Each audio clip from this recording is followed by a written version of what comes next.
Good morning आशीष। वो सागर film का एक गाना है, वो एसपी बालासुब्रमण्यम का, बहुत प्यारा गाना है, सच यही यार है कि हाँ।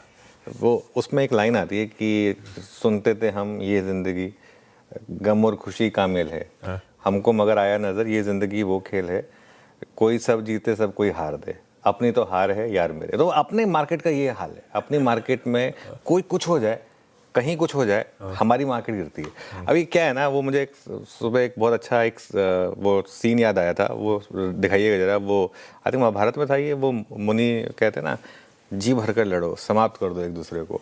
अभी आजकल यही हो रहा है इस समय, और लड़ाई कहीं हो रही है, पिस हम रहे हैं। हमारी मार्केट में हमारे जितने भी अच्छे फैक्टर्स थे वो सब नेगेट हो रहे हैं, है ना।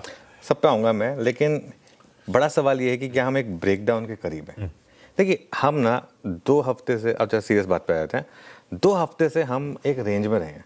हमने उस कैंडल की बात की थी, वो 9 तारीख की, अब 8 तारीख की कैंडल, 8 जुलाई की वो जो कैंडल बनी थी, वो कैंडल अगर आप देखेंगे वो 24,300 से 23,805, वो 8 जुलाई का वो रेंज थी।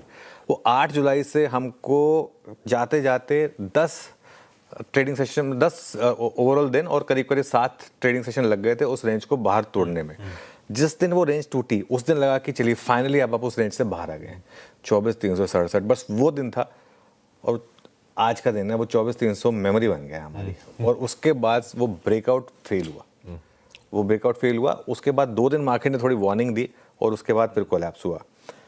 और हमने बात ये भी की थी कि जो ये ब्रेकआउट है, फेक ब्रेकआउट है, और अगर ऐसे में अगर ब्रेकआउट फेक निकले या फिर फेल हो तो रेंज के लोअर एंड पे जाने का रिस्क रहता है। कल हमने जो बात की थी वो यही बात थी कि 23,800 का रिस्क ओपन हुआ है।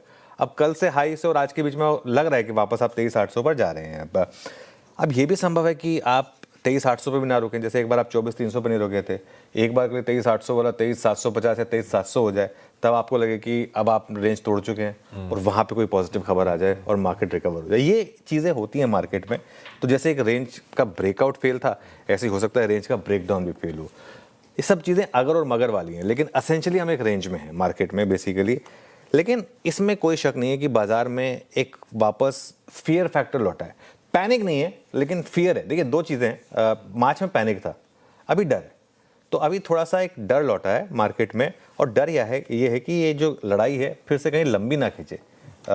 जो हालांकि एक फैक्टर ये रहेगा कि मिड टर्म पोल से पहले होपफुली लड़ाई खत्म होगी, मगर इशू क्या है, कच्चे तेल की कीमत और सप्लाई हमारे लिए दोनों इंपॉर्टेंट हैं। तेल की कीमत और तेल की सप्लाई। स्क्रीन बता रही है कि अब आप वापस 100 की तैयारी कर रहे हैं, हम 96 पर आ गए हैं। अच्छा, हर लेवल पे थोड़ा थोड़ा आपने इग्नोर किया, 70 से 80 है, चलिए 80 का 85 तो कोई दिक्कत नहीं है, 85 है 90 तो कोई दिक्कत नहीं है, 90 या 95 तो कोई दिक्कत नहीं है। अब कहीं ना कहीं तो अगर आपको लगा कि दिक्कत है तो दिक्कत है, तो $100 की कोई दिक्कत है। एक और चीज़, इंडिया विक्स पर नज़र रखें। अभी भी इंडिया विक्स में पैनिक नहीं है, लेकिन कल इंडिया विक्स अच्छा खासा भागा।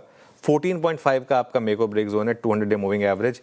एक बार के लिए आप वहाँ गए थे, वो उसी दिन वाली जो कैंडल बनी थी उसमें वो सस्टेन नहीं हुई थी, उसके बाद आप वापस आ गए थे।